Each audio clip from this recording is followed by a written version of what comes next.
অবজেক্টের প্রথমে আমরা যদি ক্লিক করি তাহলে দেখতে পাবো এখানে অবজেক্টে অ্যাডোবি ফটোশপ ইমেজ, অর্থাৎ আমরা অ্যাডোবি ফটোশপ থেকে একটা ইমেজ নিতে পারবো, ছবি নিতে পারবো। এখানে দেওয়া আছে আমাদের হার্ড ডিস্কে যদি কিছু সেভ করা থাকে সেই ক্ষেত্রে আমরা ক্রিয়েট ফ্রম ফাইল, এখানে যাবো। যাওয়ার পর এখানে ফাইলের লোকেশন যদি আমাদের জানা থাকে লোকেশন দিয়ে দিলাম, অটোমেটিক আসবে। আর যদি লোকেশন না জানা থাকে সেই ক্ষেত্রে আমরা এখান থেকে ব্রাউজ করব। ব্রাউজ করার পর এখান থেকে যে কোনো ডকুমেন্ট আমরা এখানে অ্যাড করতে পারি। সাপোজ এটা আমি অ্যাড করব। এটা এখানে লোকেশন চলে আসছে, এখন এটাকে ওকে করলে আমাদের এখানে অটোমেটিক চলে আসবে সেই ফাইলটা। এটা ডিলিট করার জন্য এটাকে সিলেক্ট করতে হবে। সিলেক্ট করার পর কিবোর্ডে ডিলিট যে বাটনটা আছে এটা প্রেস করলে আমাদের এটা ডিলিট হয়ে যাবে।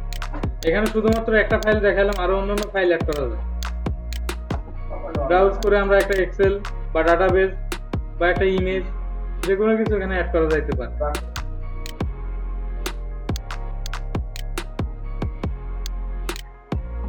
এখন এটা ফাইল আকারে হয়ে গেছে। ডাবল ক্লিক করলে আমাদের পিকচারটা অটোমেটিক ওপেন। এখন এখানে লেখা আছে do you want to open this file, এখানে ওপেন করলে ওপেন, ক্যান্সেল করলে ক্যান্সেল।